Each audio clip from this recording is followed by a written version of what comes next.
Hello and welcome to my review of the JJRC H31 courtesy of Gearbest.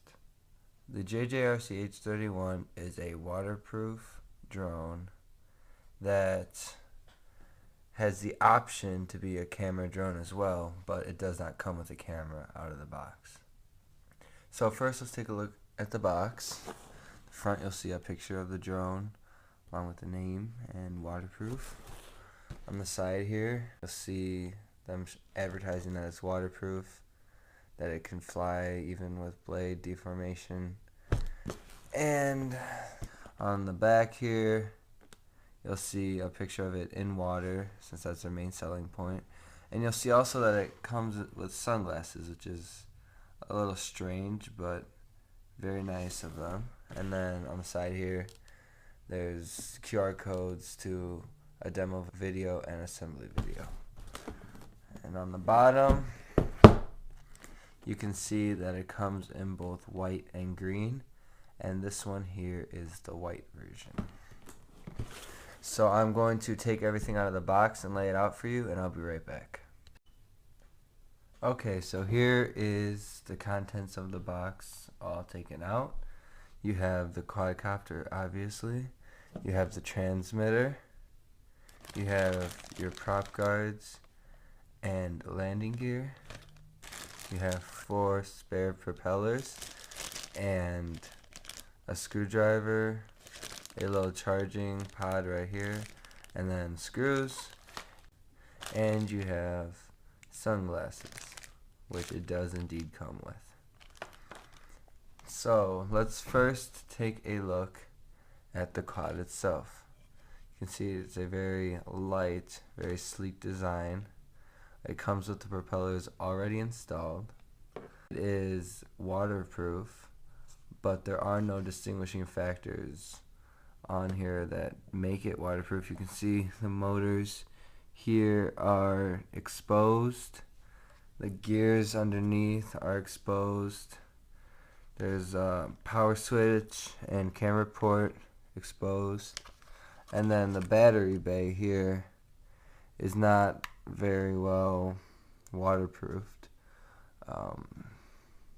So unless there's some kind of coating over the electronics, it's not particularly waterproof. But I've seen reviews that do show that it is indeed waterproof. So we will test that in the flight video and see how it does. Inside of here we have the battery. The battery is a 400 milliamp 3.7 volt 30C, which should provide a good amount of punch. Let's pop that back in there, stuff in the wires and close it. Okay, so then next we're going to look at the LEDs you have on all 4 arms. You have a protruding LED cover, which allows for the LEDs to be seen from the side as well, which is very nice for when you're flying toward yourself. So overall, very nice design on the quadcopter. Let's put that down this way, and take a look at the transmitter. Okay, so the transmitter is a pretty standard JJRC transmitter. On the back here, you have your battery cover, which does not come with a screw. Pops down like this, and it takes 4 AA batteries, which I already installed. It does not come with them. Pop this cover back on, and it does make a secure connection, so you shouldn't need that screw in there. Let's turn it back around. Here we have the power switch, and then on the left side, since this is mode 2, we have the throttle, we have pitch and roll, and then 4 camera versions. This throttle trim, which normally would be a throttle trim, would be up for pictures and down for video, but since there is no camera on this model, you don't have to worry about that. Over here we have our controls for return to home and headless mode. return to home would be to the left, headless mode to the right. And on this side, we have our regular trims for in-flight. We have the roll trim and the pitch trims. On the top here, we have our different flight modes: low, medium, and high. One click is low, second click medium, third click high. And on this side, we have our flips. Click it and go in any direction. That's the direction it will flip in. So that is the transmitter. And then one thing I would also like to mention is these knobs on the top here. They do turn, but they serve no purpose other than cosmetic. So I went ahead and I removed everything from the plastic, and now I'm going to get the drone ready for its first flight. So what I'm going to do is I'm going to put the landing gear on and the prop guards, and I will show you that process right now. So first I'm going to do the landing gear. So you're just going to take them. There's 2 holes on each side. Pop them in there like that and like that. And then on the other side like this. And like that. And then I don't know if you can see it, probably can't, but there are 4 screw holes then in each area, and you screw the screws into there, and that will hold your landing gear solid. Now I'm not sure which of these screws you're supposed to use for the landing gear, but I'm going to assume that the longest ones are what we're supposed to use. So I'm going to go ahead and put the longest screws in there, and I'll be right back. Okay, so I put the screws in for the landing gear right here, right here, right here, and right there. And next comes the prop guards. So the prop guards just sit right over the gear right here, and they serve a good function also for blocking dirt, debris, and other stuff from getting into the gears and causing problems. So I'm going to pop those in there, put 2 screws in right here and right here, and I will be back again. So now the prop guards and the landing gear have been installed. I'll show you what I did with the prop guards. Is I just put a screw right here and right here, and that's all it took. Very easy. And now we are ready for our first flight. One thing I'd like to say though is I do still have, let's see, 1, 2, 3, 4, 5, 6, 7, 8 extra screws.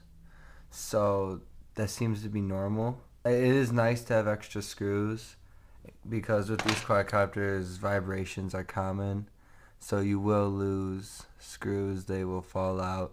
So having extra screws is nice.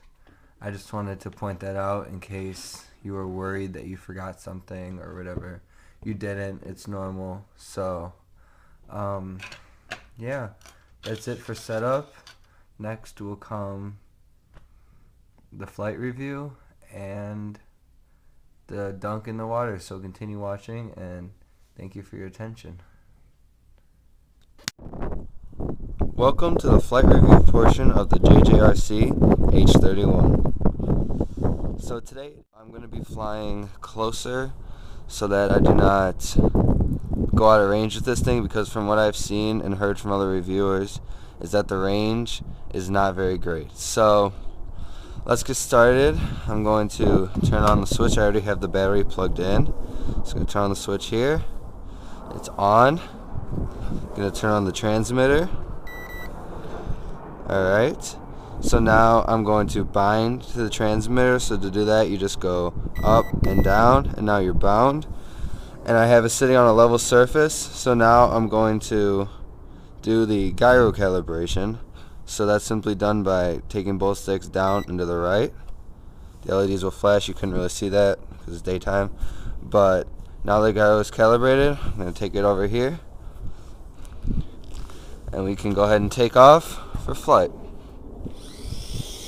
So right now I'm in first rate. It's very stable. Fighting a little bit of wind, and it's still fine in first rate. Let's go ahead and take a look at the yaw. So that's max yaw in first rate, which is perfect for beginners. Okay, so then let's go ahead into second rate. Second rate, you can see a nice pitch increase. The yaw does seem to be faster. Let's go ahead and do a yaw test. Yep, definitely faster. And this right here is the ideal rate for flying around, just joy flying, because let me show you what happens when I go to third rate. So let's go ahead to third rate and just look at that yaw. Extremely fast yaw, which is pretty unnecessary for outside flight even. So yeah, that's high rate. It's very, very fast, very agile, but just unnecessary yaw. Let's go back down to second, and I'm going to show you guys the headless mode. So headless mode is activated by clicking this switch right here. So let's go ahead and do that. Let's bring it back a little bit. I don't want to go out of range. Headless mode.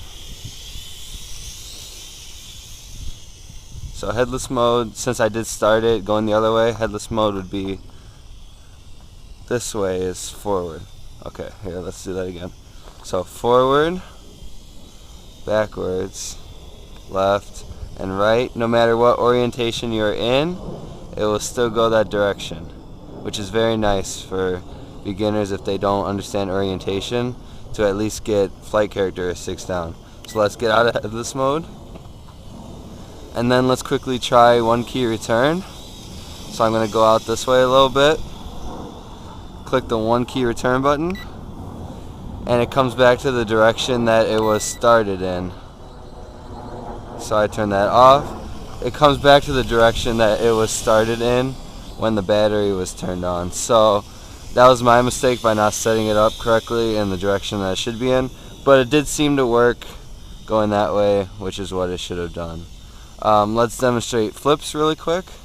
So flips is this button right here. Click, pitch in the direction you want it to flip, and it does very nice flips. Let's try that again. Click, flip, very nice. One more time. Click, flip, beautiful flips. So I don't want to make this review too long because I'm going to actually head over to the pond over there, and I'm going to show you how it works in water. And I will be right back when I get to the pond. Alright guys, so I'm back here at the pond. I'm going to quickly demonstrate putting the quadcopter into the water, shutting off the motors, and then lifting back up and showing you how it can indeed withstand some water. So I'm going to take it in, drop it. You notice it's in the water. Now I'm going to take off again. Okay, it does seem to have a bit of a problem taking off again.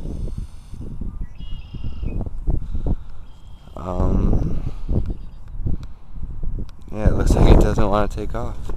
So I'm going to look for a stick so I can get it back. It actually seems to have sunk into the water, which is a new one for me. I've never seen it actually sink. I don't know what exactly happened, but it went into the water, it had no power, and then it sunk. This is fresh water, so it's not like it eroded the electronics or anything like that. It just went in the water, would not take off again, and then now it has sunk. So I'm going to attempt to rescue it, but I'm not sure I'll be able to. Alright, so update. I did indeed get it out. There was a fisherman nearby. He came and he lured it out. Alright guys, I am back. Let's go in without cutting the motor to see what happens. So I'm in there. Bring it back up. So it will not stop if you do not cut the motors. Go in. Flash around a little bit.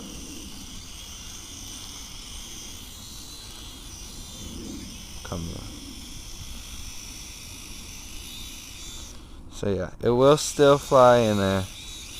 Do not cut the motors. But when you do cut the motors, it has a hard time coming back up. And unfortunately, this is also my low battery warning. But I think that was long enough to be able to demonstrate that it is indeed waterproof. So thank you for watching, and if you enjoyed my review, please leave me a like and a comment. It would be much appreciated. And I will see you guys next time. Peace.